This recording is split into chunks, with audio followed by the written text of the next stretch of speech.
ജയിച്ചാലും തോറ്റാലും മന്ത്രിയെന്ന് ആരാധകർ. തൃശൂരിൽ നിന്ന് സുരേഷ് ഗോപി തിരഞ്ഞെടുക്കപ്പെടും, മന്ത്രിയുമാകുമെന്ന് സുരേഷ് ഗോപിയുടെ ആരാധകർ. ഭാഗ്യദോഷം കൊണ്ടും ഇടതും വലതും ഒത്തുകളിച്ച് തോൽപ്പിക്കാൻ ഇടവരുത്തിയാൽ BJP വീണ്ടും അധികാരത്തിൽ വരും, മോദി മൂന്നാമതും പ്രധാനമന്ത്രിയാകും, സുരേഷ് ഗോപി മന്ത്രിയാകുമെന്നും ഈ മണ്ഡലത്തിലെ വോട്ടർമാരും BJP പ്രവർത്തകരും ആരാധകരും ഉറച്ചു വിശ്വസിക്കുന്നു.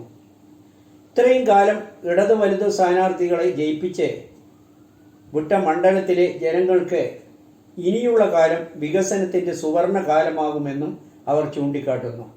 മന്ത്രിയും MP-യും ഒന്നും ആവാത്ത കാലത്തും പാവപ്പെട്ട ജനങ്ങൾക്ക് സ്വന്തം കഴിവ് പ്രയോജനപ്പെടുത്തി കഴിയാവുന്ന സഹായങ്ങൾ ചെയ്തു വരുന്നുണ്ട്. സുരേഷ് ഗോപി ഒന്നും ആയില്ലെങ്കിലും തൃശൂരിനെ എടുത്ത് നെഞ്ചോട് ചേർത്ത് വയ്ക്കുമെന്ന് തൃശൂരിലെ നല്ലവരായ ജനങ്ങൾ വിശ്വസിക്കുന്നു എന്നും ആരാധകർ വ്യക്തമാക്കി. സുരേഷ് ഗോപി ജയിക്കുമെന്ന സൂചനകൾ ഇതിനകം UDF സ്ഥാനാർത്ഥി തന്നെ നൽകിക്കഴിഞ്ഞു. ഭരണവിരുദ്ധ വികാരവും തുണയ്ക്കുമെന്നും BJP പ്രവർത്തകരും ആരാധകരും വിശ്വസിക്കുന്നു.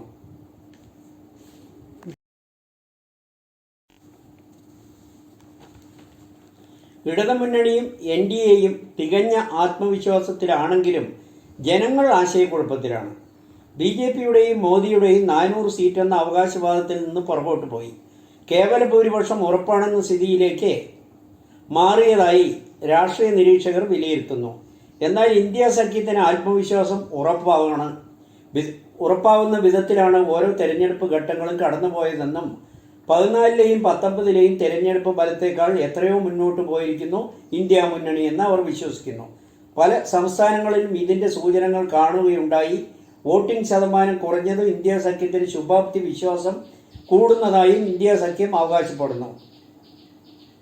ഈ ലോക്സഭാ തെരഞ്ഞെടുപ്പിൽ മോദിയുടെ ഗൂഢതന്ത്രങ്ങളൊന്നും വിലപ്പോയില്ല. കഴിഞ്ഞ 2 തെരഞ്ഞെടുപ്പിൽ പല കാര്യങ്ങൾ ചൂണ്ടിക്കാട്ടി ജനങ്ങളെ കബളിപ്പിച്ച് പറ്റിച്ച് വോട്ട് വാങ്ങി ജയിക്കുകയായിരുന്നു. തെരഞ്ഞെടുപ്പ് വാഗ്ദാനങ്ങൾ ഒന്നും തന്നെ പാലിച്ചില്ല എന്ന് ജനങ്ങൾക്ക് മനസ്സിലാക്കാൻ കഴിഞ്ഞു. കർഷകരുടെ എതിർപ്പ് അടക്കം പല തലങ്ങളിൽ നിന്നും BJPക്ക് പ്രതികൂലമായ സ്ഥിതിവിശേഷമാണ് സംജാതമായതെന്ന് രാഷ്ട്രീയ നിരീക്ഷകരും കാണുന്നു.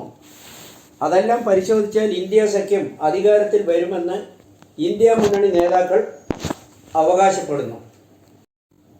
സംസ്ഥാന സർക്കാർ കടുത്ത സാമ്പത്തിക പ്രതിസന്ധിയിൽ വിരമിക്കുന്നവർക്ക് പണം കൊടുക്കാൻ പെടാപ്പാടുപെടുന്നു.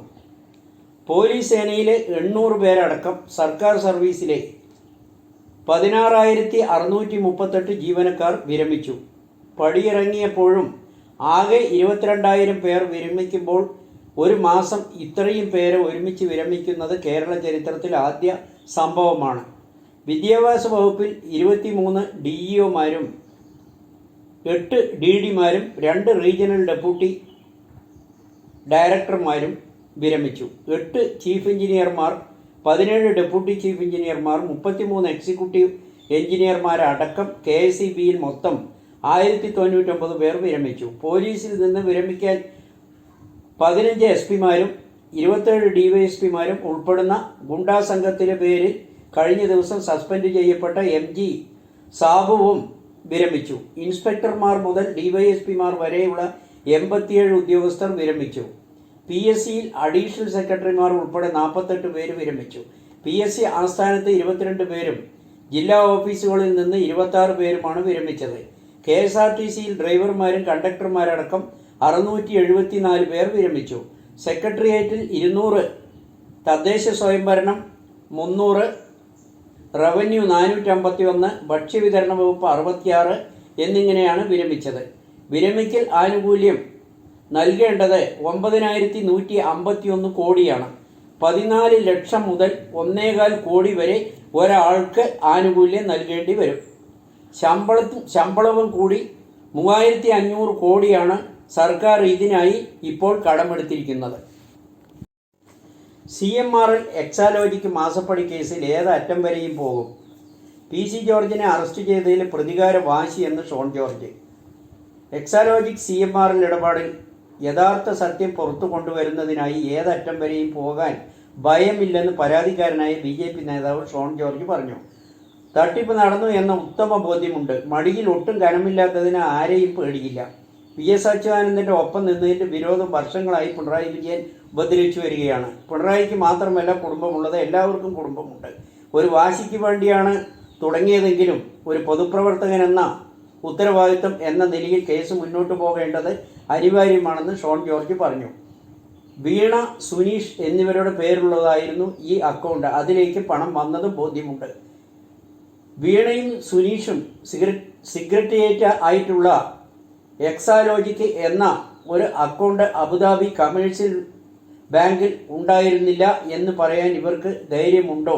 മസാല ബോണ്ട് സംബന്ധിച്ചുള്ള കാര്യങ്ങൾ പറഞ്ഞതുകൊണ്ട് തന്നെയാണ് തോമസ് ഐസക് രംഗത്തിൽ വന്നത് എന്ന് ഷോൺ ജോർജ് പറഞ്ഞു. എന്നാൽ വീണയ്ക്കും സുനീഷിനും സിഗ്നറ്റേറിയറ്റീസ് ആയിട്ടുള്ള എക്സാലോജിക് എന്ന ഒരു അക്കൗണ്ട് അവിടെ ഉണ്ടെന്ന് അന്വേഷണത്തിൽ നിന്ന് വ്യക്തമായി മനസ്സിലാക്കി കഴിഞ്ഞു. കരിമണൽ ഇടപാടിൽ വൻ കൊള്ളയാണ് നടന്നത്. 53 ലക്ഷം മെട്രിക് ടൺ കരിമണലാണ് കടത്തിയിട്ടുള്ളത്. രാജ്യാന്തര വിപണിയിൽ ഒരു ടണ്ണിന് 14,500 രൂപയാണ്. ആയിരക്കണക്കിന് കോടികളുടെ ഇടപാടാണ് നടന്നതെന്നും വ്യാപകമായ ആരോപണമുണ്ട്. PC ജോർജിനെ ഉപദ്രവിച്ചതിൽ ഞങ്ങളുടെ കുടുംബം ഒരുപാട് ദുഃഖം അനുഭവിക്കേണ്ടി വന്നു എന്നും ഷോൺ ജോർജ് വ്യക്തമാക്കി. മുഖ്യമന്ത്രിയുടെയും മന്ത്രിയെയും മകളെയും ന്യായീകരിച്ച് രംഗത്ത് വരാൻ നേതാക്കൾ മത്സരിക്കുകയാണ്. മുഖ്യമന്ത്രിയുടെ മുന്നിൽ ആളാകാൻ വേണ്ടി എന്തെല്ലാം കാട്ടിക്കൂട്ടാൻ കാണുന്നു. MP Govindan, EP Jayarajan, AK ബാലൻ ഉൾപ്പെടെയുള്ളവർ DYFI നേതാക്കളും കുറച്ചുകൂടി ശക്തിയോടുകൂടിയാണ് ന്യായീകരിച്ച് വരുന്നതും ജനങ്ങൾക്ക് കാണാൻ കഴിയുന്നു. SFIയോ ED വേണമെങ്കിൽ CBIയും കൂടിയായാലും കേന്ദ്രത്തിലെ എല്ലാ ഏജൻസികൾ ഒരുമിച്ച് വന്ന് അന്വേഷിച്ചിട്ടും ഒരു പ്രയോജനവും ഉണ്ടാവില്ല എന്ന് തന്നെയാണ് LDF നേതാക്കൾ പറയുന്നത്. പിണറായി വിജയൻ്റെ ആദ്യ 5 കൊല്ലത്തെ ഭരണത്തെ അനുകൂലിച്ചാണ് വീണ്ടും 99 സീറ്റ് നൽകി ജനങ്ങൾ അധികാരത്തിൽ കയറ്റിയതെന്നും CPM നേതാക്കൾ ചൂണ്ടിക്കാട്ടുന്നു. ഷോൺ ജോർജ് പറയുന്നത് അടിസ്ഥാനരഹിതമായ വ്യാജമായ ആരോപണങ്ങളാണെന്ന് CPM നേതാക്കളും CPM അനുഭാവികളടക്കം ചാനലുകളിലും DYFIക്കാർ ഷോൺ ജോർജിൻ്റെ കടന്നാക്രമിക്കുക ആയിരുന്ന വാർത്തകളും പുറത്തു വരുന്നുണ്ട്. ഇതിലൊന്നും വലിയ കാര്യമില്ല എന്ന് തന്നെയാണ് ജനങ്ങളും പറയുന്നത്.